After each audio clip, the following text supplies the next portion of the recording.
새로운 공식들은 이 각 부분의 길이를 이용해서 눈 길이를 실제에 가깝게 보정하는 알고리즘을 탑재하고 있습니다. 거기에 인공지능을 이용한 알고리즘도 사용하고 있으니 당연히 정확도가 올라갈 것으로 예상을 할 수 있고, 논문들도 그렇게 나와 있죠. 우리도 그렇게 예상을 했습니다. 그런데 생각보다 이 새 공식들의 결과가 그렇게 썩 높지가 않게 나온 겁니다.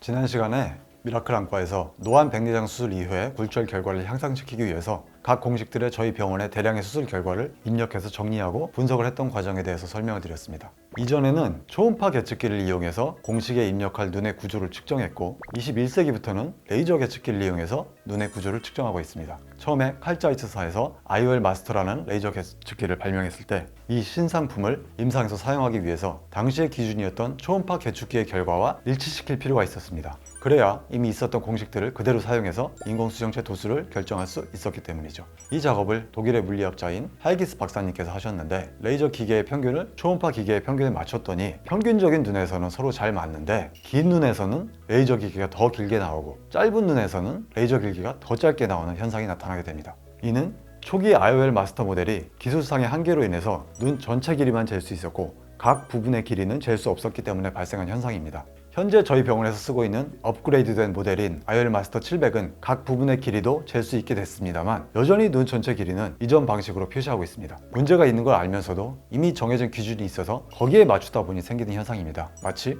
쿼티 자판이 타자기 시절에 너무 빨리 치면 타자기가 고장나니까 타자 속도를 늦추기 위해서 만들어졌는데, 이미 기준이 돼버려서 현재도 그대로 쓰고 있는 것과 비슷합니다. 쉽게 비유하자면 키를 측정하는 장비가 있는데, 이전 장비는 키만 측정할 수 있었다면 현재 장비는 다리 길이, 몸통 길이, 목 길이, 얼굴 길이 각각도 측정할 수 있게 되었지만 그 각 부분의 합이 전체 키와 일치하지 않을 수 있다는 겁니다. 각 부분의 합이 평균에 가까운 175라면 전체 키는 175로 나올 겁니다만, 각 부분의 합이 평균보다 작은 160이라면 전체 키는 그보다 더 작은 158로 나오게 되고, 각 부분의 합이 평균보다 큰 190이라면 전체 키는 더 큰 193으로 크게 나오게 된다는 거죠. 그로 인해서 레이저 기계가 측정한 눈 길이를 이전 공식에 넣어서 예측한 렌즈 도수를 넣으면 긴 눈과 짧은 눈에서는 맞지 않는 현상이 있었고, 새로운 공식들은 이 각 부분의 길이를 이용해서 눈 길이를 실제에 가깝게 보정하는 알고리즘을 탑재하고 있습니다. 거기에 인공지능을 이용한 알고리즘도 사용하고 있으니 당연히 정확도가 올라갈 것으로 예상을 할 수 있고, 논문들도 그렇게 나와 있죠. 우리도 그렇게 예상을 했습니다.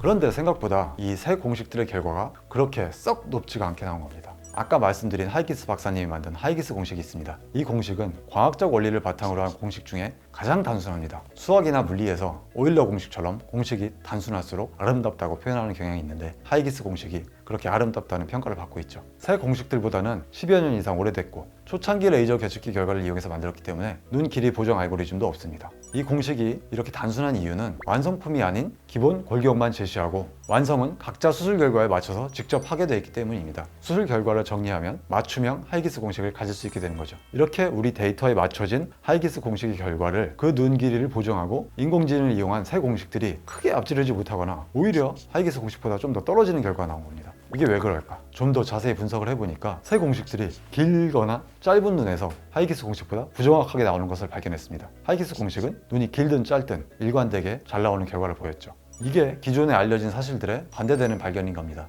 왜 눈 길이를 보정했는데 오히려 부정확해지고 보정을 안 하는데 왜 더 정확하게 나오느냐? 이 이유를 알기 위해서 깊게 파고 들어간 결과가 새로운 공식인 미라클 포뮬러를 만들게 되는 데까지 도달하게 된 겁니다. 사실 알려진 대로, 그리고 원래 예상대로 새 공식들이 정확했다면 그 중에서 제일 정확한 공식을 찾아서 사용했으면 됐지, 굳이 새로운 공식을 만들 필요가 없었던 거죠. 그동안 새 공식들이 나오면서 얼마나 많은 자세한 데이터를 사용했고 얼마나 정확하게 눈 길이를 보정했고 인공지능을 사용하고 하는 것에 초점을 두었다면 저희 결과는 과연 그런 시도들로 충분한가? 무언가 중요한 부분을 놓치고 있는 것은 아닌가 하는 의문을 던지고 있는 것이며, 그 중요한 부분이 인종적인 눈 구조의 차이라는 것입니다. 인공수정체 도수 계산을 요리에 비유를 해보겠습니다. 각 공식의 알고리즘을 조리법이라고 한다면 그 공식을 만드는 데 사용한 데이터, 즉 실제 계측 결과 또 수술 결과는 재료라고 할 수 있겠습니다. 우리의 연구 결과는 조리법을 아무리 발전시켜도 재료의 차이를 극복하고 같은 맛을 내기는 어렵다는 겁니다. 그 공식들의 결과를 믿고 실제 수술에서 렌즈 도수를 결정할 수 없었기 때문에 추가로 머신러닝, 딥러닝 등 인공지능 알고리즘에 대해서 공부를 하게 되었고, 그것을 우리 수술 결과에 적용시켜서 만든 게 바로 미라클 포뮬러입니다.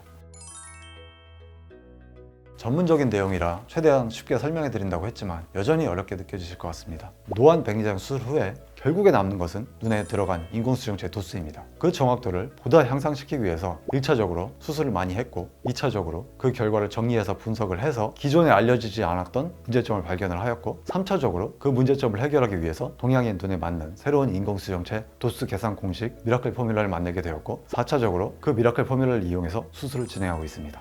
좀 더 복잡한 내용이 더 있지만 환자분들이 보시기에 여기까지 알 필요는 없을 것 같아서 일단 생략을 하였습니다. 궁금하신 내용에 대해서는 댓글로 달아주시면 감사하겠습니다. 이상으로 삼성 미라클 안과 김지철 원장이었습니다.